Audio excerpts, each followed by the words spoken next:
ഈ വീഡിയോയിൽ ഞാൻ പറയാൻ ഉദ്ദേശിക്കുന്നത് അജിത് ഡോവൽ 2014 ഏകദേശം 11 വർഷം മുമ്പ് ശാസ്ത്ര യൂണിവേഴ്സിറ്റി, ഈ ശാസ്ത്ര ഷൺമുഖ യൂണിവേഴ്സിറ്റി എന്ന് പറയുന്നത് തമിഴ്നാട്ടിലെ തഞ്ചാവൂരിലുള്ള ടെക്നിക്കൽ യൂണിവേഴ്സിറ്റിയാണ്, എഞ്ചിനീയറിംഗ് കോളേജാണ്.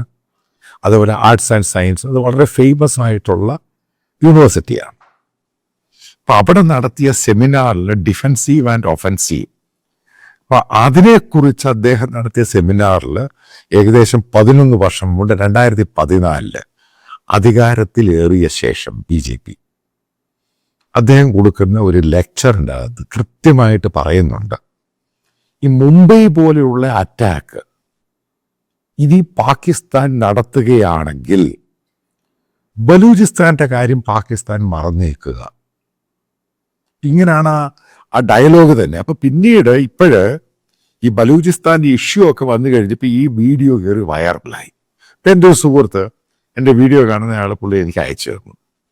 അപ്പം എന്നോട് പറഞ്ഞു, ഇതിനെക്കുറിച്ചും താങ്കൾ ഒരു വീഡിയോ ചെയ്യണം. ഓക്കെ, ഞാൻ ആ വീഡിയോയുടെ കണ്ടന്റിലോട്ട് പോകുന്നതിന് മുമ്പ് നിങ്ങളോടൊരു കാര്യം പറയാനുണ്ട്. കാരണം ഞാൻ ഇതേപോലെ ബലൂചിസ്ഥാൻ, പാകിസ്ഥാനിൽ നടക്കുന്ന പ്രശ്നങ്ങൾ ഓരോന്നായിട്ട് ഇന്ത്യൻ ഓപ്പറേഷനെ പറ്റി, ഇന്ത്യൻ ഏജൻസിനെ പറ്റിയൊക്കെ പറയുമ്പോഴേ ചില ആൾക്കാർ, എനിക്കറിയത്തില്ല ചിലർക്ക് ക്രിസ്ത്യൻ പേര് സൂടാപ്പികളോ ഹിന്ദു പേര് സൂടാപ്പികളോ ഒക്കെ വന്ന് അതിൻ്റെ താഴെ കമൻ്റ് ഇടുന്നു, ഞാൻ ഏതാണ്ട് വലിയ രഹസ്യങ്ങളാണ് പറയുന്നത്. ഞാൻ പറയുന്നത് വലിയ രഹസ്യമൊന്നുമല്ല, ഇതൊക്കെ അവിടെ പത്രങ്ങളിൽ വരുന്നതാണ്. പാകിസ്ഥാനിലും ബലൂജിലും അവിടെയൊക്കെ വരുന്ന കാര്യങ്ങളാണ്.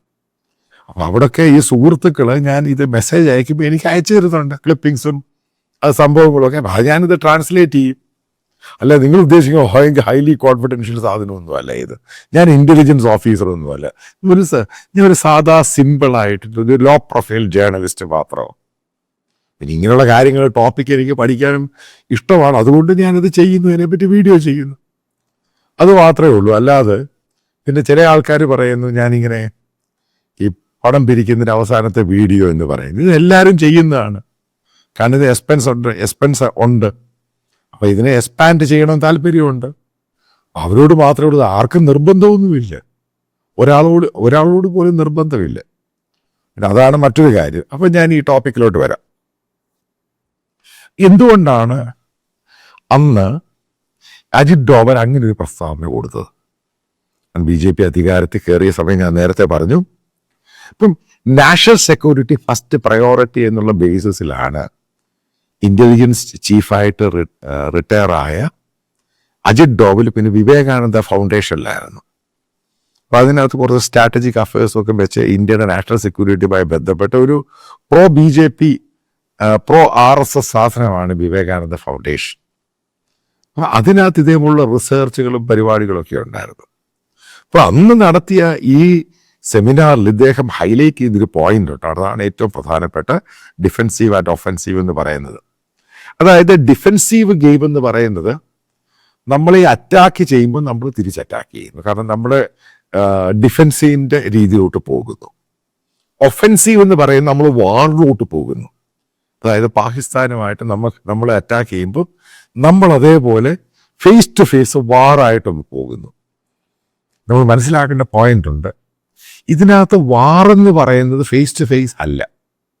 പാകിസ്ഥാൻ നമ്മൾക്കെതിരെ നടത്തുന്ന അണ്ടർ കവർ ഓപ്പറേഷൻ, തീവ്രവാദികളെ സഹായിക്കുകയും ഇന്ത്യൻ സിറ്റികളിലൊക്കെ ബോംബ് ചെയ്യുകയും ചെയ്യുമ്പോൾ പാകിസ്ഥാനെ എങ്ങനെ ഡിസെൻഗേജ് ചെയ്യുക, അവരുടെ ശ്രദ്ധ അവിടുന്ന് മാറ്റുക, അവരുടെ ഒഫീഷ്യൽസ്, ISIS, അവരുടെ മിലിറ്ററി സന്നാഹം, ട്രെയിനിങ്, ഈ പറയുന്ന കാശ്മീർ തീവ്രവാദികൾക്ക് ഇന്ത്യയിലെ തീവ്രവാദം ഉണ്ടാക്കി ഇന്ത്യൻ സിറ്റികളും ഇന്ത്യയെ നശിപ്പിക്കാൻ വേണ്ടി തുനിയുമ്പോൾ ഇവർ ചെയ്ത ഒരു സ്ട്രാറ്റജിക് പ്ലാനാണ്, ഈ പറയുന്ന കാലിബ്രേറ്റ് ചെയ്ത ഒരു സ്ട്രാറ്റജിക് പ്ലാൻ തന്നെയാണ് ഈ പറയുന്ന ബലൂജ് എന്ന് പറയുന്ന സംഭവം. ഞാൻ നേരത്തെ ഒരു വീഡിയോയിൽ പറഞ്ഞു, നേരത്തെ ഇത് റഷ്യയാണ് സപ്പോർട്ട് ചെയ്തുകൊണ്ടിരുന്നത്. പക്ഷേ ഏകദേശം വളരെ വർഷങ്ങൾക്ക് മുമ്പ് തന്നെ റഷ്യ ഇത് ഇട്ടിട്ട് പോയി. പിന്നെ അവർക്ക് ഫണ്ടില്ലാതെ പോയി. കാരണം 1990 കഴിഞ്ഞപ്പോൾ പിന്നെ ഈ ബലൂജ് എന്ന് പറയുന്നത് വലിയ സംഭവം അല്ലാതായി മാറി. പിന്നീട് ഈ BJP ഗവൺമെൻറ് വന്ന ശേഷമാണ് അത് റിജുവിനേറ്റ് ചെയ്യുന്ന ഈ ആക്ടിവിറ്റീസ്.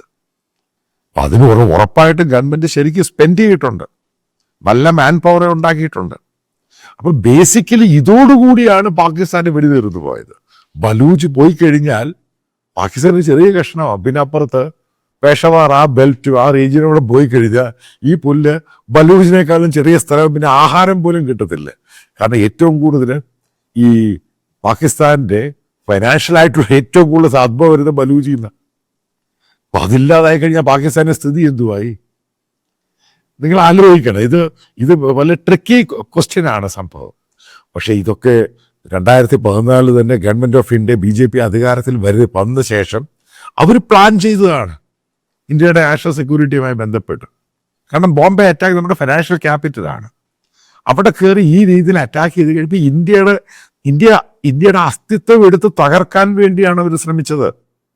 അപ്പൊ അതിനെ എങ്ങനെ നേരിടണം? ബേസിക്കലി അന്ന് ഭരിച്ചിരുന്ന കോൺഗ്രസിന്റെ നേതാക്കൾക്കും കോൺഗ്രസിന്റെ പല മന്ത്രിമാർക്കും അവർക്ക് അതിനെപ്പറ്റി യാതൊരു ധാരണയില്ല. ഞാൻ നിങ്ങളോടൊരു ചോദ്യം ചോദിക്കട്ടെ, കേൾക്കുന്നവരോട്. ഇപ്പം കോൺഗ്രസ് ഭരിച്ച സമയത്ത് എത്ര സ്ഫോടനങ്ങളാണ് ഉണ്ടായത്? ബോംബെ ഉൾപ്പെടെ മറ്റു പല സംഭവം. ഇവരെ ആരെങ്കിലും യഥാർത്ഥ പ്രതി അബദ്ധവശാൽ 1-2 പേരെ കിട്ടി അവിടെ സ്പോട്ട് ചെയ്ത് വെച്ച് എവിടെങ്കിലും പോയി അറസ്റ്റ് ചെയ്ത് നിങ്ങൾ കേട്ടിട്ടുണ്ടോ? കാരണം ഇതിന്റെ യഥാർത്ഥ പ്രതികൾ അപ്പോഴേ പാകിസ്ഥാനിലോട്ടങ്ങ് പോകുക. പിന്നെ ഈ അറസ്റ്റ് ചെയ്ത പാവം പിടിച്ച മുസ്ലിംസ് പേരുള്ള ആൾക്കാരെ, വിഷ ഉന്തുന്നവനെയും ഈ അവിടെ എന്തെങ്കിലും ബീഡി കച്ചവടം ചെയ്യുന്നതിനൊക്കെ പിടിച്ച് ഇവനാണ് ടെററിസ്റ്റ് എന്ന് പറഞ്ഞാൽ കൊണ്ടുവരുന്നത്. ഇത് ഞാൻ പറഞ്ഞതൊന്നുമല്ല. ഇന്ത്യയിലെ നാഷണൽ സെക്യൂരിറ്റി പഴയ അഡ്വൈസർ തന്നെ, അദ്ദേഹം മരിച്ചുപോയി. BJPയുടെ സമയത്തുണ്ടായിരുന്നേ, പേര് എനിക്ക് ഓർമ്മയില്ല, വാജ്പേയിയുടെ കൂടെ ഉണ്ടായിരുന്നു. അദ്ദേഹം തന്നെ പറഞ്ഞ ഈ സംഭവം. അന്ന് അഡീഷണൽ അസിസ്റ്റന്റ് NSA ആയിരുന്നു ആ മനുഷ്യൻ ഇത് പറഞ്ഞത്. യഥാർത്ഥ പ്രതികളെ അറസ്റ്റ് ചെയ്യുന്നില്ല. അതായത് ഉത്തരവാദിത്വം ചെയ്തവരോ ഒറ്റ ഒരാളെ പോലും കിട്ടിയിട്ടില്ല. പറയും ഗവൺമെന്റ് പലതും പറയും, പല സ്റ്റേറ്റ്മെന്റും പറയും. അപ്പൊ ആൾക്കാരെ പ്രീതിപ്പെടുത്താൻ പാവം പിടിച്ച് ഏതെങ്കിലും മുസ്ലിം പേരുള്ളവനെ അങ്ങ് പോക്കും. അതുകൊണ്ടാണ് ഈ പറഞ്ഞ പല ആൾക്കാർക്കും ഈ പല സംഭവങ്ങളിലും ഇത് ചെയ്ത ആൾക്കാർ വളരെ സുഖമായിട്ട് പോയി ജീവിക്കുക. അതുകൊണ്ടാണ് അവർ വീണ്ടും വീണ്ടും ചെയ്തുകൊണ്ടിരുന്നത്. ഞാൻ ഈ പറയുന്നതിൻ്റെ ആ രീതി മനസ്സിലാക്കുക. ഏത് രീതിയിലാണ് തന്ത്രങ്ങൾ, സ്ട്രാറ്റജി മെനഞ്ഞത്. അതിന്റെ പ്രയോജനമാണ് ഈ കാലഘട്ടത്തിൽ നമുക്ക് കിട്ടിക്കൊണ്ടിരിക്കുന്നത്. അപ്പൊ അതിനകത്ത് നല്ലൊരു ടീമിനെ അങ്ങ് ഉണ്ടാക്കി. അതായത് ഈ പറയുന്ന under cover operation Ajit Doval തന്നെയാണ് ചെയ്തിരിക്കുന്നത്. ഉറപ്പായിട്ടും ഗവൺമെന്റ് ഓഫ് ഇന്ത്യയുടെ മോദിയുടെ പൂർണ്ണ സപ്പോർട്ടോടു കൂടിയാണ് ചെയ്തത്. പകരം ചോദിക്കും. ഈ അതിനിടയ്ക്ക് ബോംബെ സ്ഫോടനമായിട്ട് ബന്ധപ്പെട്ട ഒരാളെ തൂക്കിലേറ്റിയ സംഭവം നിങ്ങൾക്കറിയാം. ഇപ്പം ഇയാൾ ജയിലിലായിരുന്നു. അവിടുന്ന് ഇന്ത്യൻ ഏജന്റ് ഇയാളെ കയ്യേലും കാലേലും പിടിച്ച് കൊണ്ടുവന്നത് അയാളെ തൂക്കി കൊല്ലത്തില്ലെന്നും പറഞ്ഞുകൊണ്ട്. പക്ഷേ ഇലക്ഷന് തൊട്ട് മുമ്പ് കോൺഗ്രസിന്റെ UPA രണ്ടാം ഗവൺമെന്റ് ഞങ്ങൾ ആന്റി മുസ്ലിം ആണെന്ന് പറയാൻ വേണ്ടി അയാളെ കൊണ്ട് തൂക്കിക്കൊന്നു. അല്ലാതെ അതിനകത്ത് വേറെ കഥയൊന്നുമില്ല. ഇത് എനിക്കറിയാവുന്ന കാര്യമായത്. കാരണം പ്രശാന്ത് ഭൂഷൺ ഇത് അപ്പിയർ ചെയ്ത കേസ്. ഇപ്പം ഞാനീ പറഞ്ഞു വരുന്നത്, ഈ ഡോവൽ അന്ന് പറഞ്ഞത് ഇന്ന് അക്ഷരാർത്ഥത്തിൽ നടത്തിക്കൊണ്ടിരിക്കുകയാണ്. അതുകൊണ്ടാണ് എനിക്ക് നിങ്ങൾക്ക് സേഫ്റ്റി ഉള്ളത്, ഇന്ത്യൻ സിറ്റികളിൽ ബോംബ് പൊട്ടാത്തത്. കാരണം അവരെ ഡിസെൻഗേജ് ചെയ്തു. അവിടെ പോയി ഒളിച്ചിരുന്ന എല്ലാ ടെററിസ്റ്റുകളെ ഓരോന്നായിട്ട് തീർത്തു. ഇപ്പം നിങ്ങൾ ശ്രദ്ധിച്ചു, അല്ലെങ്കിൽ നേരത്തെ സോഷ്യൽ മീഡിയയിലും അവിടുത്തെ പത്രങ്ങളിലൊക്കെ സ്ഥിരമായിട്ട് ഈ വാർത്തയുടെ ഫ്രണ്ട് പേജിൽ ഇന്ത്യക്കെതിരെ പ്രഭാഷണം നടത്തുന്നവരെയാണ് ഫ്രണ്ട് പേജിൽ വന്നുകൊണ്ടിരുന്നത്. ഞാൻ സ്ഥിരമായിട്ട് വെബ്സൈറ്റിൽ കൂടെ ഈ പാകിസ്ഥാന്റെ പല പത്രങ്ങൾ വായിക്കാറുണ്ട്. എൻ്റെ കാര്യം എന്ന് പറഞ്ഞാൽ അവിടെ എന്തൊക്കെയാണ് നടക്കുന്നത് അറിയണമല്ലോ. ഉറുദു ഭാഷയിലാണ്. അപ്പോൾ അവിടെ ആൾക്കാർ എന്നെ ട്രാൻസ്ലേറ്റ് ഒക്കെ ചെയ്ത് ഇതിൻ്റെ സംഭവങ്ങൾ അയച്ചു തരും. അപ്പം അങ്ങനെ മനസ്സിലാക്കിയപ്പോഴാണ് മനസ്സിലായത് ഇവിടെ ചെയ്തവനും ഇതിൻ്റെ കോൺസ്പിറസിയിലുള്ളവർ അവിടെ വിലസുക. അവൻ അവിടെ രാജാവായിട്ട് കഴിയുക, പണമൊക്കെ പിരിച്ച് ടെററിസം നടത്താൻ വേണ്ടി. നിങ്ങൾ ശ്രദ്ധിച്ചു, അടുത്ത കാലത്ത് ഒരു കഴിഞ്ഞ 1-2 വർഷമായിട്ട് ഒറ്റ ഒരാളും പബ്ലിക്കായിട്ട് ഇന്ത്യക്കെതിരെ സ്റ്റേറ്റ്മെന്റ് കൊടുക്കുന്നില്ല, പ്രസംഗിക്കുന്നില്ല. അല്ലെങ്കിൽ ഈ റംസാൻ മാസം മുഴുവനും ഇന്ത്യക്കെതിരെയാണ്, മുഴുവനും എല്ലായ്പ്പോഴും. ഒരാൾ പോലും മിണ്ടുന്നില്ല. അതിന് മാറ്റം കൊണ്ടുവന്ന മോദിയല്ലയോ? ഇവന്മാരെ തൂക്കിയില്ലയോ? ഇവന്മാരെ ഓടിച്ചിട്ട് തൊലച്ചില്ലയോ? അതുകൊണ്ട് തന്നെ കോൺഗ്രസ്സുകാരൻ ഞാൻ ഈ പറയുന്ന മോദിയെയും BJP ആണ് ഇന്ത്യ ഭരിക്കണം എന്ന് പറയുന്നത്. കാരണം ഞാൻ ഇതിനകത്ത് പലതിനും വിറ്റ്നസ്സാണ്, കാരണം നേരിട്ട് കണ്ടിട്ടുണ്ട്. ഈ ബോബ് സ്പോണൊന്നും നേരിട്ട് കാണാത്തവർക്ക് ഇതിൻ്റെ ഇത്ര മൃഗീയത മനസ്സിലാക്കാൻ സാധിക്കത്തില്ല. നിങ്ങൾ ഏത് രീതിയിലും ചിന്തിച്ചു, പക്ഷെ ഇന്ത്യ എന്ന് പറയുന്ന രാജ്യം ഒറ്റക്കെട്ടായിട്ട് നിൽക്കണം. അതിന് ഈ പറയുന്ന അജിത് ഡോവലും നരേന്ദ്രമോദി ഗവൺമെൻറ്റും ഒക്കെ ചെയ്തത് ഒരു കാരണവശാലും അതിന് എത്രമാത്രം നന്ദി പറയണമെന്ന് പോലും അറിയത്തില്ല. ഞാനൊരു പാട്രിയോട്ടിക് ഇന്ത്യൻ, ഞാൻ ഹൈപ്പർ നാഷണലിസ്റ്റ് ഒന്നുമല്ല, പാട്രിയോട്ടിക് ഇന്ത്യൻ തന്നെ. ഇന്ത്യ എന്ന് പറഞ്ഞ രാജ്യം ഒരു കാരണവശാലും നശിക്കാൻ പാടില്ല. അതിനെ ഇതേപോലുള്ള ഛിദ്രശക്തികൾ അതിനെ തല്ലി തകർക്കണം, തച്ച് തകർക്കണം. അത് ഗവൺമെൻറ് കറക്റ്റായിട്ട് ചെയ്യുന്നുണ്ട്. അപ്പോൾ പൂർണ്ണമായിട്ടും അജിത് ഡോവലിനും കൂട്ടറിനും ഗവൺമെൻറ് സപ്പോർട്ട് ചെയ്യുക എന്നുള്ളത് ഓരോ ഇന്ത്യക്കാരൻ്റെയും ആവശ്യമാണ്. അതല്ലേ ഞാൻ ചെയ്യുന്നുള്ളൂ. അപ്പം അതിനെപ്പറ്റിയുള്ള വീഡിയോകൾ ഞാൻ ചെയ്തുകൊണ്ടിരിക്കും. നിങ്ങൾക്ക് താല്പര്യമില്ലാത്തവരെ കാണണ്ട, ഞാൻ ആരെയും നിർബന്ധിക്കുന്നില്ല. ഇപ്പം ഇങ്ങനെ വീഡിയോകൾ എൻ്റെ ഭാഗത്തു നിന്ന് പ്രതീക്ഷിക്കാം. കാരണം പറയാൻ കാരണമെന്ന് പറയുന്നത്, ഈ ഹിന്ദിയിലും ഇംഗ്ലീഷൊക്കെ എനിക്കറിയത്തില്ല എത്ര മലയാളികൾ കാണുന്നു എന്ന്. ഹിന്ദിയിലൊക്കെ വരും കേട്ടോ, പക്ഷെ ഇംഗ്ലീഷിൽ ചില നല്ല രസകരമായ വീഡിയോസൊക്കെ കയറി വരും. പക്ഷെ മലയാളത്തിൽ ഈ സംഭവമൊന്നും ഇല്ല. എനിക്ക് അവിടെ ഒരു സ്പേസ് കിട്ടി, അതുകൊണ്ട് ഞാനിത് ചെയ്യുന്നു. താല്പര്യമില്ലാത്തവർ കാണണ്ട, ഐ എം ഓക്കെ. ഈ പറയുന്നത് ഒരു റിക്വസ്റ്റാണ്, പക്ഷേ ഇത് മാൻഡേറ്ററി അല്ല. ഈ ചാനൽ പൂർണ്ണമായിട്ട് ഫ്രീ ആയിരിക്കും. പക്ഷെ നിങ്ങൾക്കറിയാം, ഈ യൂട്യൂബ് ഗൂഗിളിൽ നിന്ന് കിട്ടുന്നത് അത് ഒരു പരിധി വരെ അതിനകത്ത് ഇതിൻ്റെ എക്സ്പെൻസുമായിട്ട് കമ്പയർ ചെയ്യാൻ പറ്റുകയുള്ളൂ. അപ്പം ഇതിൻ്റെ താഴെ ഇതിൻ്റെ കമൻറ്റ് ബോക്സിൽ ഇപ്പം ബാങ്ക് ഡീറ്റെയിൽസും കറണ്ട് അക്കൗണ്ടാണ് പിൻ ചെയ്തിട്ടുണ്ട്. പിന്നെ വീഡിയോയിൽ ഇതിൻ്റെ സ്കാനറുണ്ട്.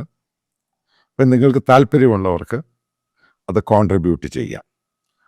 മേക്ക് ഇറ്റ് ക്ലിയർ, ഇത് കംപ്ലീറ്റ്ലി ഫ്രീ ആയിരിക്കും. കുറച്ച് എക്സ്പാൻഷൻ പ്ലാനുകളൊക്കെ ഉണ്ട്. നല്ല മാൻ പവർ വേണം, കുറച്ച് കൂടുതൽ നല്ല ടെക്നോളജി വേണം. അതിനൊക്കെ സ്പെൻഡ് ചെയ്യണം, കാരണം ആൾക്കാരുടെ വ്യൂസ് കൂടുന്നുണ്ട്. നിങ്ങൾക്കറിയാം, എനിക്ക് ഈ പറയുന്ന ഒരു വലിയ സബ്സ്ക്രിപ്ഷനൊന്നുമില്ല. സഹകരിക്കാൻ താല്പര്യമുള്ളവർക്ക് സഹകരിക്കാൻ. ഒരു കാരണവശാലും ഇത് നിർബന്ധമോ മാൻഡേറ്ററി അങ്ങനെ ഒന്നും തന്നെയല്ല. നിങ്ങൾക്ക് താല്പര്യമുള്ളത് മാത്രം വിശ്വസിക്കുന്ന നിങ്ങൾ ഇതിൽ കോൺട്രിബ്യൂട്ട് ചെയ്യുമെന്ന്.